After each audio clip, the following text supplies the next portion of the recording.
Ya, Salam Pak, selamat pagi. Kita hari ini sungguh bersyukur ya. Tuhan menolong dan menyertai dalam perjalanan hidup kita secara khusus malam hari yang sudah kita lalui. Kita boleh beristirahat dengan baik. Kita akan membaca kebenaran firman Tuhan, kelanjutan daripada pembacaan kemarin. Hari ini kita masuk ke Yehezkiel pasal 46. Yehezkiel pasal 46 masih berbicara tentang persembahan ya, korban, bahwa kita harus mempersembahkan yang terbaik bagi Tuhan. Bisa kasih aslinya apa ya, kipas yang di sana aja. Oh hidup ya dari tadi ya. Ayat yang pertama saya akan membaca. Ya. Ayat yang kedua, Bapak Ibu bisa tetap pakai mic-nya dan kita baca seterusnya sampai ke ayat 15 ya. Bapak Ibu di rumah juga bisa buka Alkitab dan kita akan baca. Ayat yang pertama, Yehezkiel pasal 46. Beginilah firman Tuhan Allah, pintu gerbang pelataran dalam yang menghadap sebelah timur haruslah tertutup selama 6 hari kerja, tetapi pada hari Sabat supaya dibuka, pada hari bulan baru juga supaya dibuka. Raja itu akan masuk dari luar melalui balai gerbang dan akan berdiri dekat tiang pintu gerbang itu. Sementara itu, imam-imam akan mengolah korban bakaran dan korban keselamatan raja itu, dan ia akan sujud menyembah di ambang pintu gerbang itu. Lalu keluar lagi, dan pintu gerbang itu tidak boleh ditutup sampai petang hari. Penduduk negeri juga harus turut sujud menyembah di hadapan Tuhan di pintu gerbang itu pada hari Sabat dan hari bulan baru. Korban bakaran yang harus dipersembahkan raja itu kepada Tuhan pada hari Sabat ialah 6 ekor domba yang tidak bercela dan seekor domba jantan yang tidak bercela.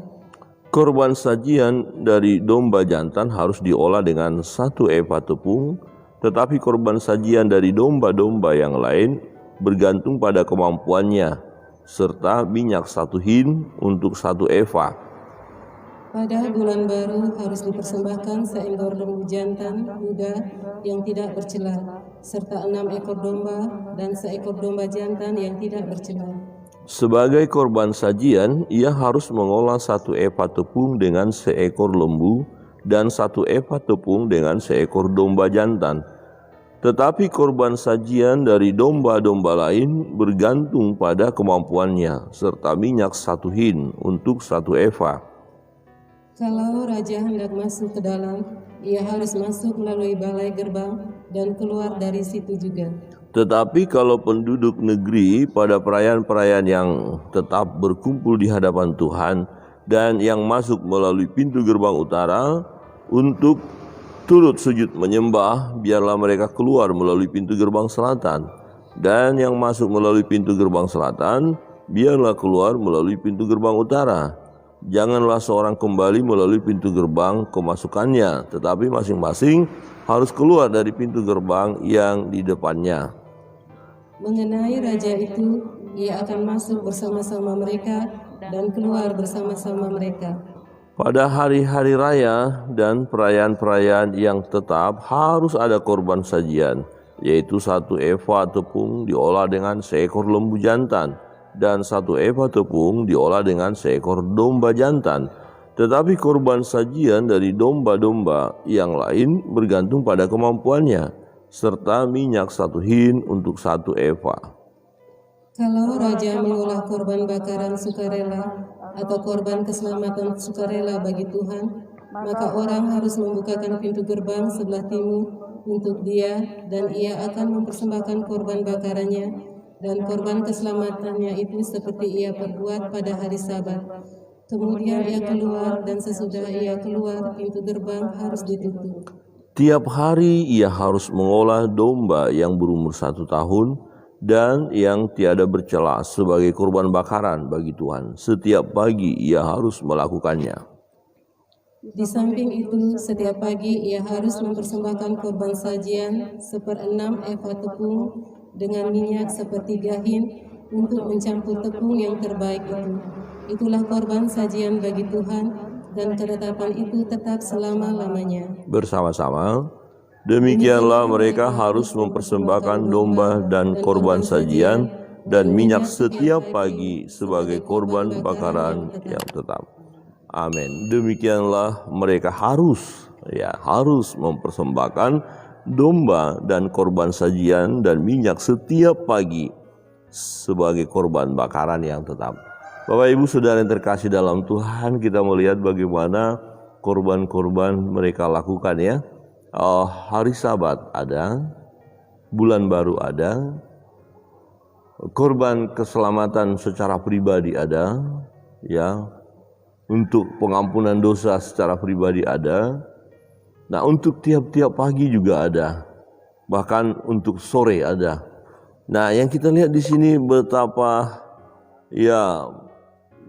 besarnya yang harus dipersembahkan ya, yang harus dikorbankan kepada Allah yang hidup. Kalau kita lihat besar nilainya.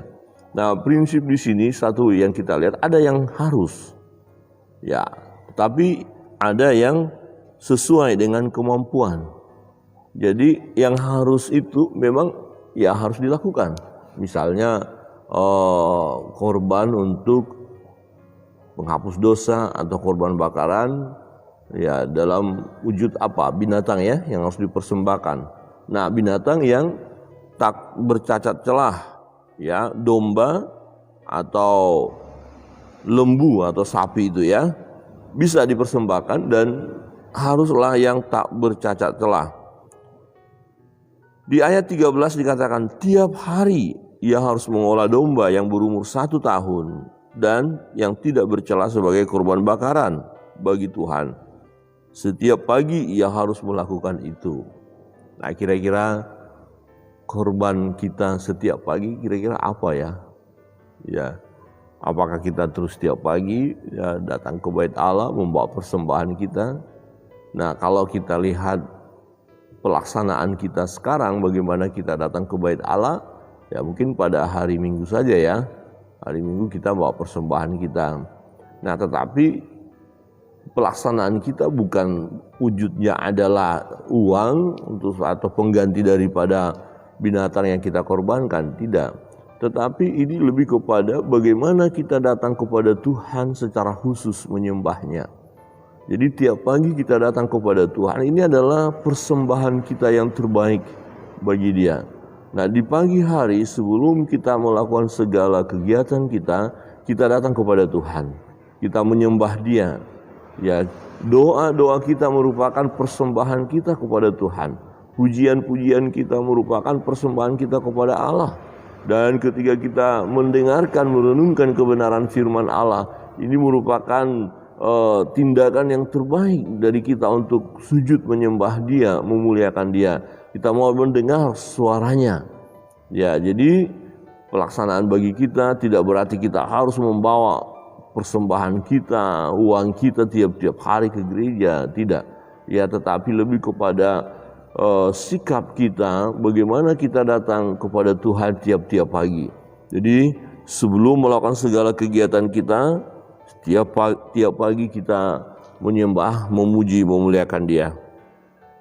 Nah, di ayat 14 dikatakan, di samping itu setiap pagi ia harus mempersembahkan korban sajian 1/6 eva tepung dengan minyak 1/3 hin untuk mencampur tepung yang terbaik. Itulah korban sajian bagi Tuhan, dan ketetapan itu tetap selama-lamanya. Demikianlah mereka harus mempersembahkan domba dan korban sajian dan minyak setiap pagi sebagai korban bakaran yang tetap. Jadi setiap pagi ada korban-korban yang harus mereka lakukan. Jadi prinsip dalam PL memang begitu ya. Setiap kali masuk dalam ibadah, datang kepada Tuhan, perlu kita adakan korban untuk membersihkan diri kita supaya kita layak masuk di hadirat-Nya. Ya, Bapak Ibu Saudara yang terkasih dalam Tuhan, adakah kita tiap-tiap pagi sudah mempersembahkan yang terbaik bagi Tuhan? Adakah kita sudah memberikan hidup kita yang terbaik pada Tuhan? Tiap-tiap hari, ya, tiap pagi, tiap petang. Ada korban pagi hari, ada korban petang. Nah, di mana kita datang kepada Tuhan untuk menyembah, memuji, memuliakan Dia. Kira-kira begini Bapak Ibu, dalam konteks kita sekarang, kita pagi-pagi ada misbah doa. Ya, misbah doa. Tetapi juga nanti sore, petang, kita pun ada misbah doa. Jadi mengawali hari ini kita bawa dalam hadirat Allah, kita memuji, menyembah, memuliakan Dia. Nah, nanti kita mengakhiri, ya kira-kira sore, ya petang, ya kita mengucap syukur, memuji, memuliakan Dia. Ini sesuatu hal yang indah ya. Jadi pagi dan petang kita datang kepada Tuhan. Nah, pada petang hari mengucap syukur untuk perjalanan hidup sepanjang hari, di mana Tuhan sudah menolong, menyertai kita, memberkati kita. Ya, jadi ada baiknya ya, lebih indah bersama keluarga ya. Ya, dan kalau memang bisa kita terapkan datang ke bait Allah seperti sekarang ini misalnya, wah baik juga. Ya, kita datang bersama-sama, ya misalnya setiap katakan jam 6 sore ya, 1 jam saja bersama dengan Tuhan ya, memuji, menyembah, memuliakan Dia. Wah, ini sesuatu hal yang menarik ya. Dan itu perlu sekali kita lakukan. Nah, Bapak Ibu Saudara yang terkasih dalam Tuhan, di hari-hari tertentu ternyata persembahan yang mereka persembahkan jauh lebih besar daripada yang tiap-tiap hari. Nah, misalnya di hari Sabat, kalau kita lihat tadi, raja saja mempersembahkan ya cukup banyak ya, mengelola korban ya, dikatakan apa di sana ya. Ayat 4, korban bakaran yang harus dipersembahkan raja itu kepada Tuhan pada hari Sabat ialah 6 ekor domba yang tidak bercela dan seekor domba jantan yang tidak bercela. Di hari Sabat itu lebih banyak ya dipersembahkan. Jadi tiap-tiap hari satu, tapi hari Sabat 6. Ya. Jadi kalau 6 kali 6 tambah 6 berarti 12 ekor untuk 1 minggu. Wah, luar biasa ya. Jadi kita siap mempersembahkan yang terbaik bagi Tuhan. Amin. Ya, kita tidak berkata, wah kalau begitu rugi dong, kita bangkrut dong. Setiap kali datang ke gereja ini Pak Pendeta ini minta kita supaya hari Minggu persembahan kita besar. Jadi kalau tiap pagi kira-kira tiap pagi datang ke gereja persembahan kita 10.000. Berarti kalau hari Minggu berapa? 6 kali ya? 60. Berarti 1 minggu berapa persembahan kita? 6 tambah 6 120.000. Bapak Ibu 120.000 satu minggu. Kalau 10.000 tiap ganti 1 ekor ya katakan ya. 1 minggu ya, dalam 7 hari itu kita harus keluarkan dana misalnya 120.000, berarti 1 bulan 480. Wah, mantap ya. 480 persembahan kita. Ada amin? Ini berat Pak Pendeta. 480 setiap. Wah, berat gaji saya aja sekian. Nah, tidak seperti itu ya maksudnya ya. Prinsipnya adalah beri yang terbaik ya. Seperti kemarin kita membahas, ada dengan kerelaan hati, ada di sini sesuai dengan kemampuan dikatakan tadi ya. Sesuai dengan kemampuan. Hanya persoalan kadang-kadang kita mampu tapi membuat diri kita sengaja tidak mampu, kan begitu. Ya.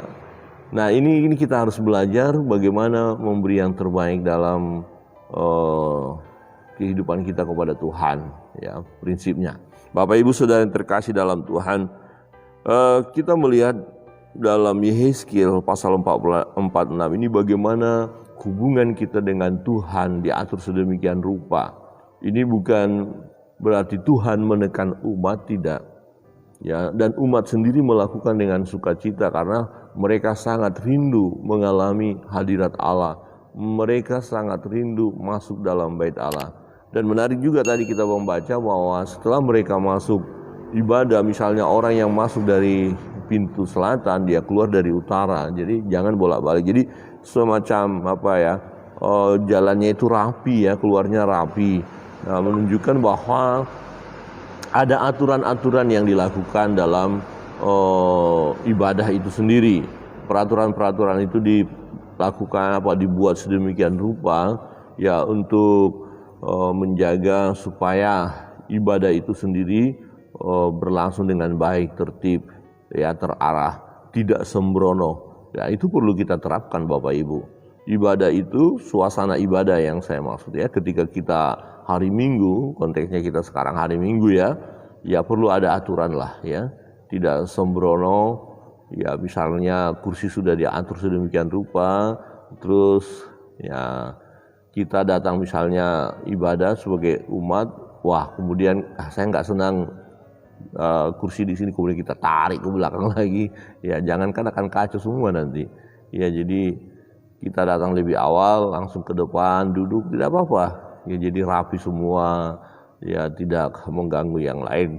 Nah, ini sebenarnya lebih kepada menjaga hati kita, di mana kita sungguh-sungguh datang kepada Tuhan beribadah. Ya, jadi apa yang harus kita bawa sudah harus jelas, bagaimana kita masuk ke bait Allah sudah jelas, bagaimana cara kita beribadah sudah jelas, bagaimana sikap hati kita, kemudian apa yang harus kita lakukan dalam suasana ibadah, semua terarah fokus kepada pujian kepada Tuhan. Dan itulah kita harus lakukan.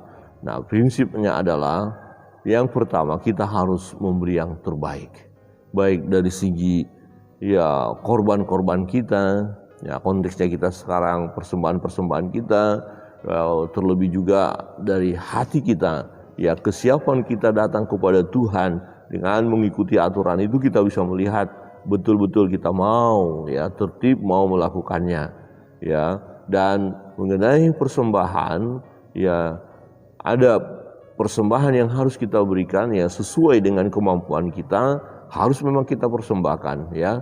Jadi ada persembahan-persembahan khusus juga ya, di mana kita mungkin menikmati, mengalami berkat Tuhan, pemeliharaan Tuhan yang luar biasa, kemudian kita mempersembahkan yang terbaik bagi Tuhan. Kemarin kami melayani di negara, kemudian mampir di salah seorang keluarga dan berdoa di sana dan bercerita bagaimana perbuatan Tuhan yang ajaib.